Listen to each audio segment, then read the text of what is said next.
সচেতন ভাবে জেনে বুঝে কাজটা করলি, তার মানে তুই তোর আচরণের দ্বারা সেজদা নামক একটা বিধানের প্রতি অবমাননা, অপমান, অশ্রদ্ধা, অভক্তি, অনাস্থা প্রকাশ করলি। তো এই বিধান, যে কোনো একটা বিধানের প্রতি ন্যূনতম অশ্রদ্ধা যদি প্রকাশ পায়, তখন আর ভেতরে ঈমান থাকে না। কেউ যদি বিসমিল্লাহ বলে মদ খায়, চুরি করার পর ইচ্ছাকৃত ভাবে তার মাথায় আছে কাজটা হারাম, এরপরও আলহামদুলিল্লাহ আলহামদুলিল্লাহ বলে নিজেকে একটা শুকরিয়ার হালতে দেখানোর চেষ্টা চালায়, একই আশঙ্কা আছে তার ঈমানও বরবাদ হয়ে যেতে পারে। এমনকি একটা ফাইজলামি তো আমাদের দেশেও চলে। বিভিন্ন দিবসে দেখা যায় সারা দিন ধরে গান বাজনা হয়, বাংলা, ইংলিশ, হিন্দি সব ভাষায় গান বাজনা হবে, কিন্তু সকালে একজনকে দিয়ে কোরআন শরীফ তেলাওয়াত করাবে মাইকে, এরপর আরেকজনকে ডেকে এনে হামদে বারি তাআলা, আল্লাহর প্রশংসামূলক গজল গাওয়াবে, এরপর আরেকজনকে ডেকে এনে নবীর শানে প্রশংসা, নাতে রাসূল, এই জাতীয় কোনো গজল পরিবেশন করবে। এরপর সারাদিন যত টাইপের গান বাজনা আছে, ঢোল তবলা বাদ্যযন্ত্র সহ এগুলো পরিবেশন করবে। দিন শেষে আবার হুজুর ডেকে মোনাজাত করিয়ে সুন্দর মতো আয়োজন শেষ করে দিবে। আরে তুমি গান বাজনা করেছো, এটা তো হারাম হয়েছেই, কিন্তু এই যে এর সঙ্গে নিয়ে ইসলামকে ঢুকাতে চেয়েছো, এর সঙ্গে নিয়ে কোরআনকে ঢুকাতে চেয়েছো, আশঙ্কা আছে এর দ্বারা তোমার ঈমানই বরবাদ হয়ে গিয়েছে। কেউ সিনেমা হল যদি উদ্বোধন করে মিলাদের মাধ্যমে, মিলাদের মাসালা রাখেন, মিলাদ শরীয়তের দৃষ্টিতে করণীয় না বর্জনে ওয়ারপ রাখেন, কিন্তু কেউ যদি সিনেমা হল উদ্বোধনের শুরুতে মিলাদের আয়োজন করে, এর দ্বারা কি ইসলামের প্রতি ভক্তি প্রকাশ পায় না অপমান প্রকাশ পায়? তাহলে এই দুইটার মধ্যে একটা পার্থক্য রাখা জরুরি। এমনকি দুঃখের বিষয়, বাংলাদেশের স্বাধীনতার বয়স তার একদিন দুদিন না, 54 বছর হয়ে গেল, আজও পর্যন্ত একটা নীতির কারণে আমাদের জাতীয় পর্যায়ে পর্যন্ত এই ঈমান হারানোর একটা দরজা ঠিকই খোলা থাকলো। বলবেন কিভাবে? দেখবেন জাতীয় সংসদের অধিবেশন শুরু হয় কিসের মাধ্যমে জানেন না? কোরআন শরীফ তেলাওয়াতের মাধ্যমে। মাশাআল্লাহ, ভালো উদ্যোগ, সন্দেহ নাই। কোরআন শরীফ তেলাওয়াত দিয়ে উদ্বোধন করা হবে, দেখলে মনে হবে মাশাআল্লাহ জামানের হাসান বসরিরা খুব ভালো একটা উদ্যোগ নিয়েছে। কিন্তু এরপর কি হবে? আজও পর্যন্ত যেহেতু সংবিধানে লেখা আছে, যে সংবিধান এখনো বাতিল করা হয় নাই, লেখা আছে সকল ক্ষমতার উৎস কারা? সকল ক্ষমতার উৎস কারা? আল্লাহ না, সকল ক্ষমতার উৎস জনগণ। জনগণ যা মনে চায় হালাল করতে পারে, যা মনে চায় হারাম করতে পারে। আমার আল্লাহ বেশ্যাখানাকে হারাম করেছেন, বাংলাদেশে হালাল করলোটাকে। আমার আল্লাহ মদের বারকে হারাম করেছেন, বাংলাদেশে হালাল করলোটাকে। আমার আল্লাহ সুদকে হারাম করেছেন, বাংলাদেশে হালাল করলোটাকে। আমার আল্লাহ অশ্লীলতাকে হারাম করেছেন, এই দেশে বিভিন্ন পর্যায়ে অশ্লীলতাকে হালাল করলো কে?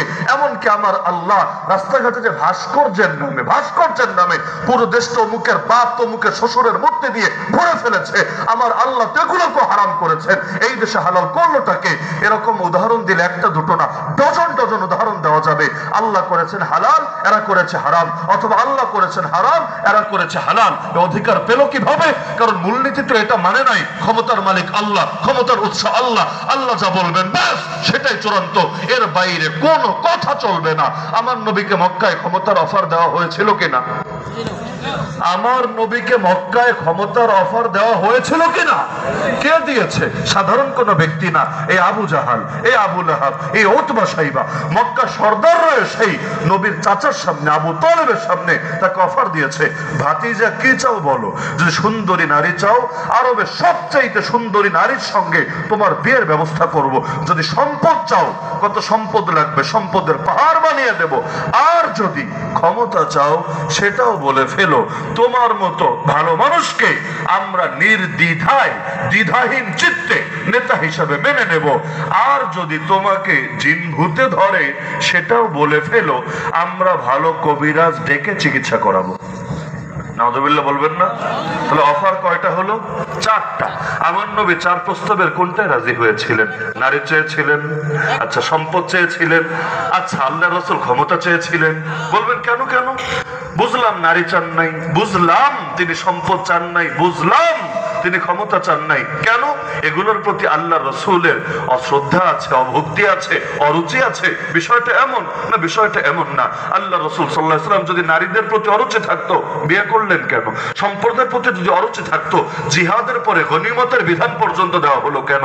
এমনকি ক্ষমতার প্রতিও যদি অরুচি থাকতো মদিনায় যাওয়ার পরে 10-10টা বছর, একদিন দুদিন না, 10-10টা বছর রাষ্ট্রপ্রধান হিসাবে দায়িত্ব পালন করলেন কেন? তা আপনি বলতে পারেন হ্যাঁ, তাহলে তিনি যদি মদিনায় যাওয়ার পর ক্ষমতা নিতে পারেন, মক্কায় ক্ষমতা নিতে সমস্যা কোথায়? এই ক্ষমতা তো জোর করে নিচ্ছেন না, এই ক্ষমতা তো বল প্রয়োগ করে নিচ্ছেন না, বরং তার এলাকার সর্দাররা, বর্তমান নেতারা, রানিং নেতারাই তাকে ক্ষমতা অফার করছে। তিনি এটা গ্রহণ করলে কি সমস্যা আছে? কি সমস্যা আছে? জনগণের ম্যান্ডেট যদি তিনি পেয়ে যান, অবশ্যই তিনি আগের চাইতে আরো ভালোভাবে কাজ করতে পারবেন। তিনি যখন নেতা হবেন তখন দাওয়াত দিতে গেলে কে পিটাবে? তিনি যখন নেতা হবেন দাওয়াত দিতে গেলে কে সাহেবে আবি তালেবে তার নিয়ে বন্দি করে রাখবে? এমনকি কর্মীরা তো নেতার কথা শুনেই থাকে, এটা স্বাভাবিক ব্যাপার। আরবিতে বলে আন্নাস আলা দীনি মুলুকিহিম, মানুষ রাজা বাদশার আদর্শের উপরে উঠে আসে। দুনিয়াতে বিজয়ী শক্তি যারা হয় মানুষ তাদের আদর্শ গ্রহণ করে। আমাদের ইতিহাস বলে এমন একটা যুগ অতিবাহিত হয়েছিল, পশ্চিমা বিশ্বের কোন কোন চার্চের পাদ্রী পর্যন্ত মাঝে মাঝে আরাবিয়ান পোশাক পরিধান করত। কেন? ওই সময় আরবরাই ছিল দুনিয়ার সুপার পাওয়ার, বিজয়ী শক্তি। তো যার কারণে এই পোশাক পরাটা এটা ইসলামের প্রতি কোনো ভক্তি প্রকাশ পেতে এমন না, বরং বিজয়ী জাতির প্রকাশ। মানুষ শখ করে এমনি পরে থাকে। অথচ এখন ভালো ভালো মানুষরা পর্যন্ত পশ্চিমা পোশাক পরতে পারাকে স্মার্টনেস, আধুনিকতা, উন্নতি এবং প্রগতি মনে করে। এই যে আপনারা যারা পশ্চিমাদের মতো পোশাক পরেন, পশ্চিমা বিশ্ব আপনাদের মাসে কয় টাকা দেয়? 58 পয়সাও তো দেয় না। উল্টা পোশাকগুলো কিনতে আপনাকে পয়সা খরচ করতে হয়। তাহলে নবীর পোশাক, সাহাবীদের পোশাক, সুন্নতি পোশাক না পরে ওই পোশাকগুলো কেন পরেন? কে বাধ্য করেছে আপনাকে? বলবে না হুজুর, কেউ বাধ্য করে নাই। দুনিয়াতে বিজয়ী জাতি যারা হয় তাদেরটাই লোকে এমনি গ্রহণ করে। ইংলিশ ভাষা এত কদর পেল কিভাবে? আন্তর্জাতিক ল্যাঙ্গুয়েজ হলো কিভাবে? অথচ এক ব্রিটেনে পর্যন্ত এটা আদালতের বা এলিট শ্রেণীর ভাষা হতে দীর্ঘকাল লেগেছে। তাহলে এই ভাষার এত কদর এখন হলো কিভাবে? এমনকি আমরা রক্ত দিলাম ভাষার জন্য, এখনো পর্যন্ত বাংলাদেশের উচ্চ আদালতে বাংলা দিয়ে শুনানি হয় না। বাংলা না, বাংলার খাওয়ার নাই, সেখানে ওই ইংলিশ দিয়ে শুনানি চলে। তো ভাষা কি? ভাষা কি? উকিল বলবে জাস্টিসকে ও মাই লর্ড, হে আমার প্রভু, অথচ মুসলমানের প্রভুকে ভাষার কি শ্রী, ও মাই লর্ড। সিস্টেমই এটা। এমনকি রাষ্ট্রপতি যদি কাউকে কোনো ফাঁসির আসামিকে মুক্তি দেয়, ভাষা কি বলে?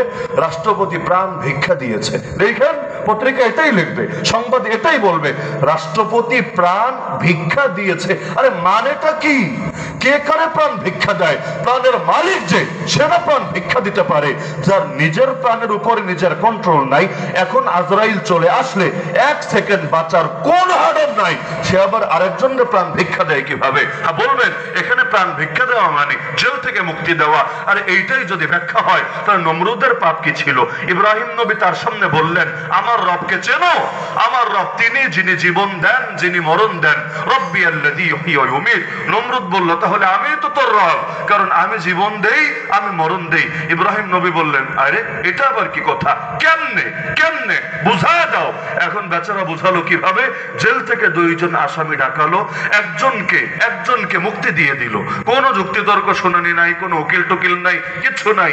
তার রাজ্যে সেই রাজা, একনায়ক সে, স্বৈর শাসক সে, তার উপর কথা বলার অধিকার কার আছে?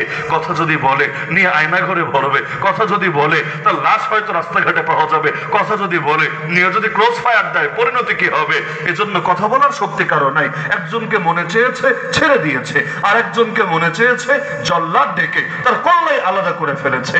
এখন সে বলল এই যে জীবন দিলাম, এই যে মরণ দিলাম। তাহলে জেলের আসামিকে মুক্তি দেওয়াকে যদি প্রাণ ভিক্ষা দেওয়া বলে, জীবন দেওয়া বলে, তাহলে নমরুদের ভাষা আর আজকের বাংলাদেশের মানুষের এই ভাষার পার্থক্য আর কি থাকে? নাউযুবিল্লাহি মিন যালিক। শিরিক যে কত পর্যায়ে আছে, আল্লাহ হেফাজত করুন। আমার নবী ক্ষমতা নিলেন না কেন? আমার কাছে এর একমাত্র জবাব,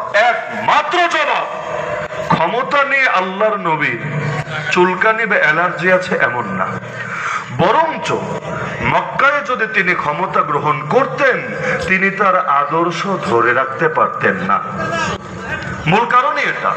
কারণ মক্কায় যদি তিনি ক্ষমতা গ্রহণ করতেন, সার্বভৌমত্বের মালিক আল্লাহ রাব্বুল আলামিন আর থাকতেন না।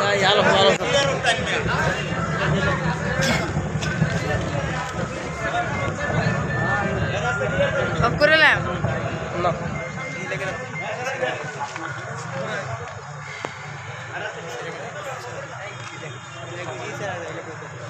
Tanne glory karo. Tanne glory karo. সবাই জানে মোর সামনে গেছে আলহামদুলিল্লাহ। ওয়া আখিরু দাওয়ানা আনিল হামদুলিল্লাহি রাব্বিল আলামিন। এই পর্যায়ে আমাদের মাঝে উপস্থিত হয়েছেন